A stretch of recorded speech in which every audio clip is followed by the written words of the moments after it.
What would you do in this situation? You're a single mom with 2 kids. You do not qualify for government assistance, but you don't also have insurance available through your employer. And you can't afford the monthly premium on the marketplace or Obamacare insurance. So you just go without insurance. Is it even financially responsible to sign up for insurance if you know you can't afford the monthly premium?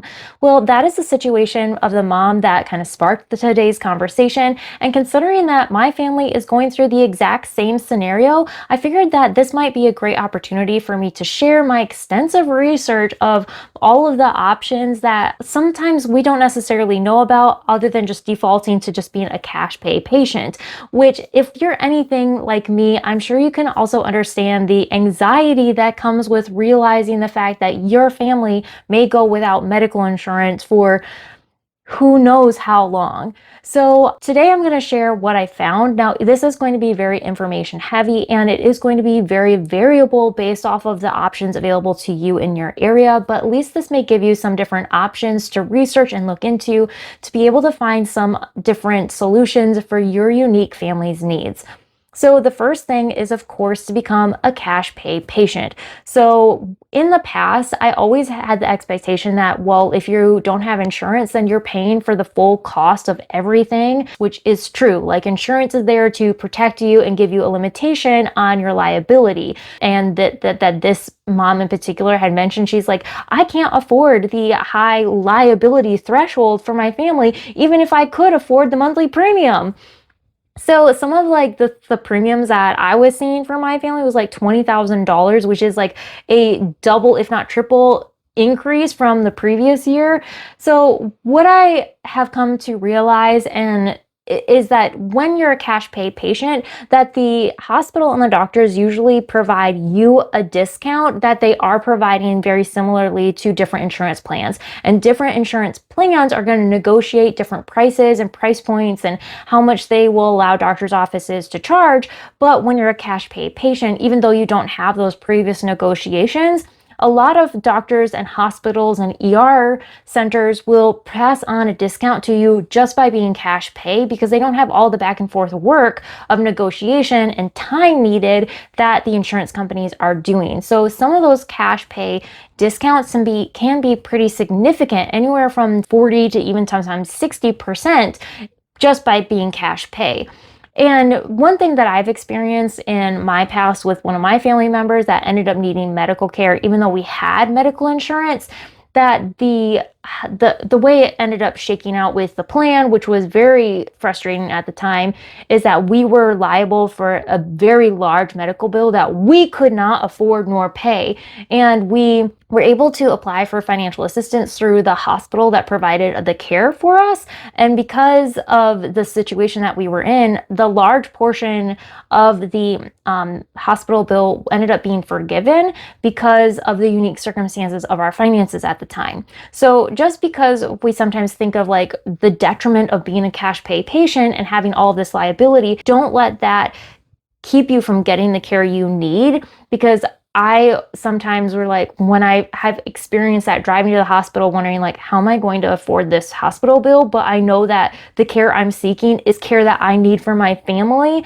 And it's always ended up working out, despite the anxiety that's all wrapped up and involved with that. So yeah, that just because you're cash pay doesn't mean that you're going to be paying 100% of that bill as though you had no insurance, even though that sometimes is what that like means on paper at the time you seek care. Another thing that you can look into is what's called direct primary care or concierge style memberships. But essentially what it is where you pay a monthly membership fee to a provider's or doctor's office, typically like a family medical practice. And this can be a single provider or it can be a group of providers. And they will cover a very select list of care that they will provide to you within that membership fee. And they may provide other services that you pay additional costs for that care.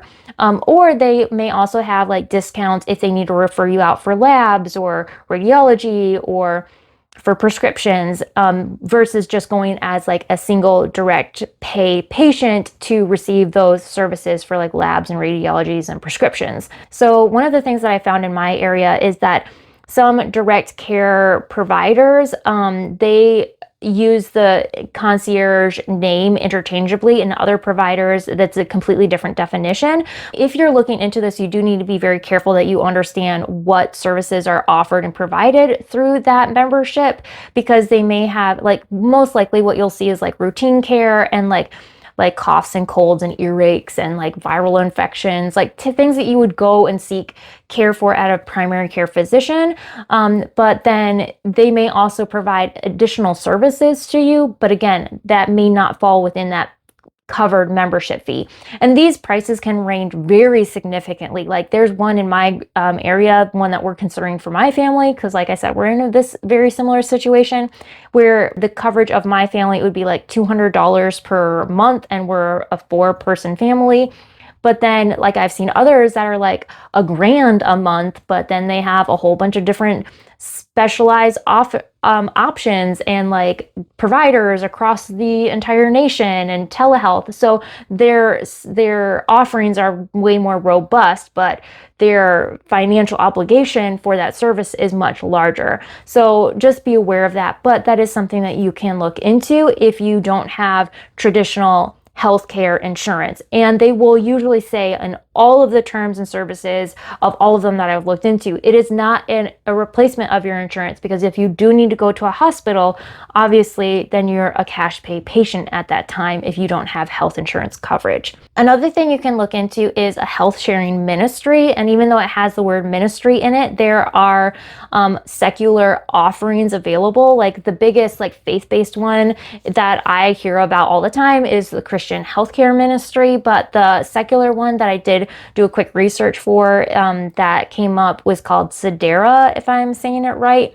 So again, it's not insurance, but it's where you are sharing the cost of your medical care with a group of other people. So if someone in that group has a really large medical bill, they'll submit that bill to the sharing ministry. If it gets approved, then other people will help pay for the cost of that, but they're also getting that cash discount because they don't have insurance by being a cash pay patient. And then they're sharing the expense of that medical need with everybody else that's partaking in that cost sharing community. Now, there can be a wide range of requirements and limitations on this as well. So again, do your own research for if you are looking into this option and which options and providers or services or memberships or however you want to say it, and what they actually will cover. Another thing you can look into is community health centers or federally qualified clinics. So these typically will operate on a sliding scale based off your income, and you can get routine care there, chronic care, and some even provide mental health support at affordable prices, but it is going to be very much based off of where you live and what's in your local area and what you can afford and what type of services you're seeking or what they offer you. There's also some different telehealth memberships that you can apply for. Again, very similar to that direct primary care type membership or concierge style medicine. So these can have a wide range of memberships. Some that I'm seeing is anywhere from like $10 to $20 a month per what you need, where you can access virtual like urgent care style visits. So again, if you're kind of seeking these out based off of need, a membership or enrollment per month may end up being more cost effective than you going to an urgent care or doing another like telehealth pay as you need type option as the need arises. So for example, in my area, one of our urgent cares offer like $100 every walk-in visit that you do if you're a cash pay patient. Whereas like if we enroll with a provider that's at direct care offering, then it might end up being a significant discount for us over the cost of 12 months when we're comparing how often we might need to seek medical services. So that's something to consider, like your medical history, as well as like the risk out there and what your family specifically might need for their health care. Another thing you can look at is like different pharmaceutical discount programs like GoodRx and like different like drugstore pharmacy uh, if you're a loyal patient there where you often refill a prescription, they might have discount programs available to you that is like store specific or pharmacy specific that can drastically reduce any medications you take versus just like being a cash pay patient where you're paying all of it out of pocket. Some other options outside of like just taking care of like that medical coverage that I've looked into is like reviewing catastrophic health plans. Some employers offer these catastrophic health plan coverings available to their employees. And one big thing to note is like sometimes they do require you to be able to enroll in these. You have to have a medical health plan first. So just make sure you're aware of like the fine print in all of these situations, but specifically those. But some outside plans do offer hardship exemptions where it will allow you to enroll in them and pay significantly reduced premiums. Because it's like if you end up in a catastrophic health situation, and they're all going to like define what is a catastrophic health qualifying event for you to be able to receive a payout from your policy. And those can vary widely, but that is something to look into. Another thing that you can look into is short-term plans, but this isn't obviously like when we think of like a long-term, like a 12-month plan. If you are in decent health or you need like a temporary like emergency protection, short-term plans can be like, again, a short-term option while you figure out something else for like more long-term medical health coverage. So just like keep that in mind. There are certain limitations, and the premiums, you're going to see a wide range again of how much those monthly premiums are given your unique situation. Another thing to keep in mind is even though you may not afford your medical plan, that doesn't necessarily mean that automatically excludes medical and dental. So keep that in mind too, that even if you can't cover the premium for medical, maybe you still want to cover or look into medical or dental and vision coverage for your family. So like for us, we have seen catastrophically increased prices for medical plans, but we still have decided to go out and purchase a separate I keep saying that. I keep saying that. No, I mean a dental and vision plan for my family because we routinely see the dentist. A lot of like major health concerns are identified first in the mouth, and that's why dental care is really important. It can be a significant sign of how your overall health is, and it can like prevent other major issues, I guess. Not a medical provider, just a mom.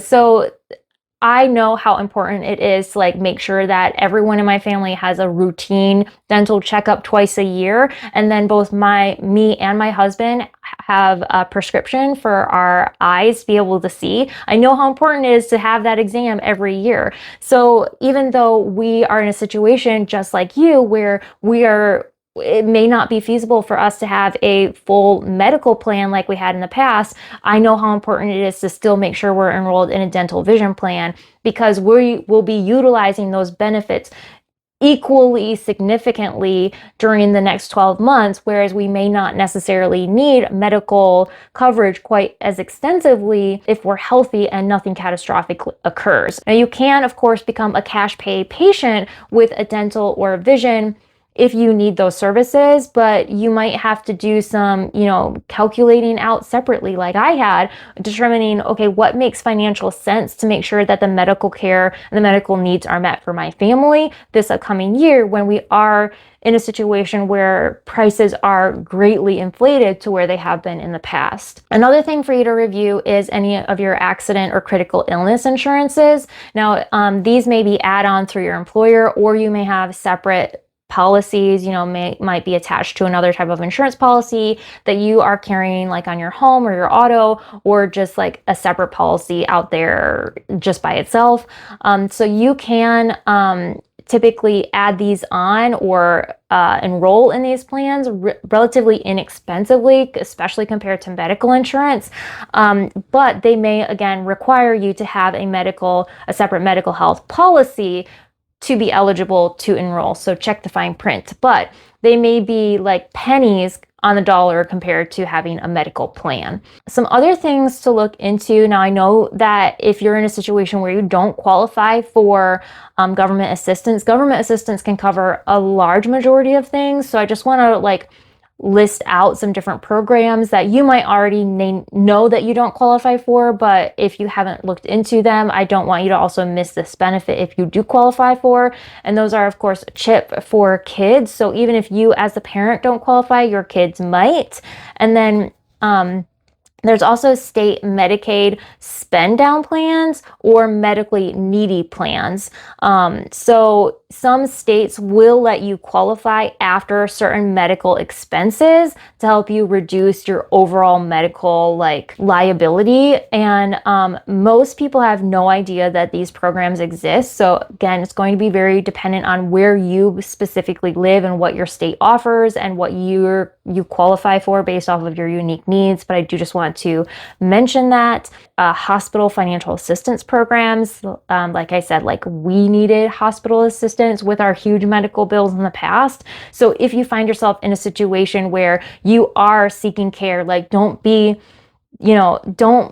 let being a cash pay patient prevent you from getting the care that you need for your family, because your hospital in your local area can sometimes have funds set aside specifically from grants or scholarships or donors in the area to say, I want these funds only to go to help people that are struggling to pay their medical bills. That was a situation for the hospital that we were in. I remember the financial counselor had told me very directly, because I was sitting there feeling so ashamed and so overwhelmed needing financial assistance. And she's like, don't worry, this is what this is for. It can only be used to cover these services. So don't let your pride prevent you from getting the financial help you need should you find yourself in a situation. Our role first as parents is to take care of our kids, and part of that is getting them the care that they need, even if we can't afford it at the time that we are seeking care. Some other things to make sure you look into or research as part of all of this is it is a good idea to go ahead and review and adjust your auto insurance. So so many people every time you get in a car, that's increasing your risk. And so many people do get into accidents. And if you have an accident, your auto insurance should be covering your medical bills associated with that accident. So it's a good idea to review your policy limits and maybe even adjust your auto insurance policy to have a greater reduce liability when it comes to medical care if you get into an accident. And that can be pennies on the dollar compared to having a medical insurance plan when we're seeing such high prices associated with medical insurance. So that way your auto insurance can cover any medical bills should you get into an accident. Now, if you are in a situation where you do need to seek care and this is routine things maybe you need to go and get labs drawn, or, you have a prescription, definitely taking the time to go ahead and call around to different labs or radiologists or prescription pharmacists to say how much is the cost of this drug, or how much is the generic option, or how much would it cost for for my blood to be drawn. Even sometimes calling around to different ERs ahead of needing an urgent emergency, and saying what would the cash pay be for this unique scenario, like a broken bone or something like that, but have the same scenario in each place you call, so you kind of know ahead of time what the liability may be if you come in as a cash pay patient, for you to be able to just strategically know oh, maybe this one's going to be a better financial option for me to go to if we find ourselves in an emergency situation, or oh, this pharmacy provides the best discount on generic drug that I take on a regular basis, so I'm going to go and fill all my prescriptions at that pharmacy. Can help you reduce your financial burden when it comes to trying to pay all of your medical bills and expenses without medical insurance. In the case, of course, of needing the ER, obviously utilizing urgent care when you can, and also kind of looking ahead of time, in our situation. When I was researching all of this, I did notice that we have two different urgent cares in our area, and they're only a few doors down from each other. But one urgent care for a walk-in visit was $100, and then the other urgent care was $150. And then if I chose to do a virtual care visit, it was $60. So kind of knowing all of those ahead of time of okay, if I'm in a situation and we need urgent care to help with a medical need, now I can make the best financial choice because I've already predetermined what makes sense given what we're, experiencing. Is this something that can be addressed virtually? Is this something that I do need to go and see a doctor in person? And if I do need to go and see a doctor in person, like, okay, this urgent care has radiology on site, and so it's going to be a reduced cost, or this urgent care, it's going to be a reduced cost to see a doctor, but they don't have radiology, so then I'd have to be referred to a specialist or go to an ER to get the x-ray done. So knowing all of that ahead of time can just help you make better, more informed decisions if someone in your family ends up in the situation where they need care. Now, another thing, of course, to consider through all of this, which is not like always the easiest transition right away to make, is to look at other jobs in your area that would provide better insurance coverage for you. And I know that that's easier said than done. Some moms that I have heard where they were at a really good employer and they made really good money per hour, but their employer had horrible benefits and they actually took a reduced paying job somewhere else because the employer that they had of the industry that they transitioned to had better benefits. And so even though it was a reduced income, it ended up being a better financial move for their family because they were paying less for the insurance coverage that they needed for their family. So sometimes it's not an apples to apples, comparison. We do have to think a little bit more outside the box, which is kind of one of the situations we're in with this whole conversation, is finding a solution when it's not just an easy comparison. Like the easy solution is just to find medical insurance somewhere else. Well, that obviously isn't an option for us, hence why we're having this conversation. Another thing that you can look into is different part-time jobs that may offer other benefits, which I know is super hard, especially for the mom that kind of sparked this conversation, being a single mom with 2 kids. Like you might not have the feasibility to be able to take on another job just to give your family medical benefits. But I have heard that different places like Starbucks, Costco, UPS, Target, all may offer benefits at that 20 to 25 hour per week threshold. There's a lot of employers out there that will limit and consider you full-time at like 32 or 35 hours, but yet you're not full-time with them enough to then be able to enroll in their benefits at the best price. So there are companies out there doing that, and the legality of it doesn't come into question, but like the challenge as a employee trying to provide for your family, that does make it incredibly frustrating. So there's that option as well. Another thing that you can look for is like some employers will offer reimbursed health expenses, and some employers may offer it, but their employees may not be aware that they offer it. So that's one thing to look into. Some employers also offer a medical stipend in replace of not being able to offer insurance. One thing to note though too is one of the good benefits that is out there is a health savings account. So that way you can pay, if some medical expense, you can use your health savings account funds. One thing to note is that if you don't have a medical insurance plan that is HSA eligible, then putting the money into an HSA account actually may not be a tax deferment. You may actually experience a tax penalty.